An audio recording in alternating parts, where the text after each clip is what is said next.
আসসালামু আলাইকুম সবাইকে। সবাই কেমন আছেন? আশা করছি আল্লাহর রহমতে সবাই ভালোই আছেন। তো আজকে আমি টক দই দিয়ে ডিম রান্না করব। যেটা খেতে কিন্তু মনে হবে একদম নারকেল দুধ দিয়ে রান্না করা ডিমের মতো। তো এই যে ফার্স্টে আমি ডিম ডিম সিদ্ধ করে ডিমটাকে একটু গাটা চিড়ে চিড়ে দিয়েছি। তারপরে লবণ আর হলুদ আমি ভালো করে মাখিয়ে নিলাম। তো এইটা কিন্তু খেতে মানে এত ভালো লাগে। তো যারা আর কি নারকেল দুধের খাবার খেতে পারেন না অ্যাসিডিটির জন্য বা হাই প্রেশারের জন্য, এটা কিন্তু তারা খেতে পারবে। আর টক দই তো যেহেতু আমাদের শরীরের জন্য ভালো, সেহেতু মনে হয় খুব একটা বেশি খারাপ হবে না। তো এই খাবারটা কিন্তু আমার আম্মু রান্না করে। যেহেতু আমার বাবার হাই প্রেশার আছে, তো এর জন্য আমরা নারকেল দুধের খাবার খাই না। তো এর জন্য টক দই দিয়ে রান্না করি। এটা কিন্তু খেতে আসলেই একদমই নারকেল দুধের রান্নার মতো লাগে। আমরা কিন্তু চিংড়ি মাছও আর কি এভাবে রান্না করি। তো ফার্স্টে এই যে আমি ডিমগুলোকে ভেজে নিলাম। তো আমি কিন্তু সরিষার তেল দিয়েই ভাজছি। আমি কিন্তু ফার্স্টে সরিষার তেলটা ভালো করে একটু গরম করে নিই, এতে করে সরিষার তেলটা একটু ঘন, সেটা একটু পাতলা হয়ে যাবে আর গন্ধও কিন্তু হবে না। এই যে ওই তেলে আমি আরেকটু তেল দিচ্ছি, বেশি তেল দিয়ে রান্না করব না, অল্প তেলেই রান্না করব। তো আর কি যেহেতু টক দই দিব, টক দই থেকেও তো একটু তেল ছাড়বে। আর তেলটা আসলে বেশি বড় মনে হয় না ম্যাটার করে। ম্যাটারটা রান্নাটা কেমন হবে। তেলটা আসলে দেখতে সুন্দর লাগে, এটাই আর কি আমার মনে হয়।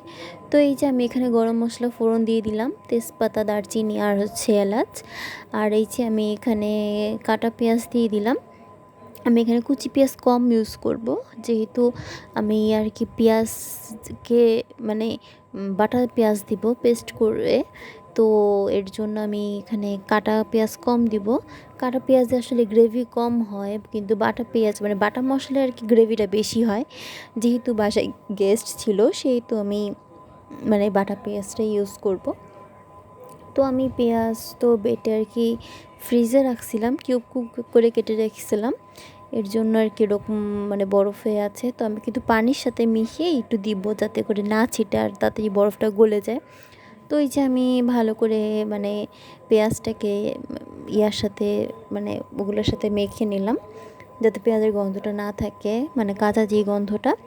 তো এই যে এখানে আমি 1 চামচের মতন আর কি আদা রসুন পেস্ট দিয়ে দিয়েছি, যেহেতু ডিমের তরকারি বেশি আদা রসুন দরকার নাই। তো এই যে এখানে আমি হাফ চা চামচ আর কি হলুদ গুঁড়া, 1 চামচ ঝালের গুঁড়া, তারপর 1 চামচের একটু কম আর কি জিরা গুঁড়া, তারপর আধা চামচের থেকে একটু বেশি ধনে গুঁড়া দিয়ে দিলাম। লবণ তো আসলে পরিমাণ মতো, লবণ তো আসলে এরকম স্পেসিফিক বলা যায় না যে কতটুকু কী, তাই না? পরিমাণ ডিম বেশি হলে কম, বেশি কম হলে কম। তো এই যে এখানে আমি ফেটানো টক দই দিয়ে দিলাম। আমি কিন্তু আড়ঙের টক দইটাই ইউজ করি, যেহেতু এখানে মিষ্টির দোকান কম আমাদের এখানে, তো আড়ঙের টক দইটাই আমি ইউজ করছি। তো যে যেই টক দই ইউজ করেন সেটা করা যাবে। তো আমি কিন্তু টক দইটা ভালো করে ফেটে নিয়েছি আগে, যেহেতু টক দইতে একটু লামস মতন থাকে, এখন কিন্তু সেরকম নাই বেশি। যদি তাহলে কিন্তু গ্রেভিটা ভালো হবে। তো এই যে হালকা তেল ছেড়ে আসলে কিন্তু আমি ডিমগুলো দিয়ে দিব। যেহেতু আমি তেল এখানে কম ইউজ করছি, এই জন্য তেল কিন্তু অত বেশি উঠবে না, মোটামুটি আর কি যেরকম হবে আর কি। যেটা আগেই বললাম যে তেল বেশি দিলেই যে ভালো লাগবে খেতে, এমনটা মনে হয় না। তো এই তো আমি এখানে ভালো করে মেখে নিচ্ছি মশলাটা ডিমের সাথে। এখন আমি পানি দিয়ে দিলাম পরিমাণ মতো। এই পানিটাও আসলে পরিমাণ মতো, কিন্তু কে কতটুকু পানি রাখবে বা কে আরও একদম গ্রেভি রাখবে, এটা আসলে যার যার পার্সোনাল ব্যাপার। তো আমি না একদম গ্রেভি থাকবে, না একদম ঝোল থাকবে, আমি মাঝারি। আর যেহেতু ডিমটা একদম সিদ্ধই, আর ডিম তো আসলে বেশি রান্না করারও কিছু নাই, সেই জন্য আমি পরিমাণ মতোই অল্প করে পানি দিয়েছি। আর এই যে উপর থেকে আমি চিনি দিয়ে দিলাম। এতে কি হবে, যে টক দইয়ের যেই একটা টক ফ্লেভার না, এটা একটু মিষ্টি মিষ্টি হয়ে যাবে। আর যে আমি গরম মশলা দিয়ে দিলাম। আর এই চিনি দেওয়াতে কী হবে, টক দই চিনি এটা মিলে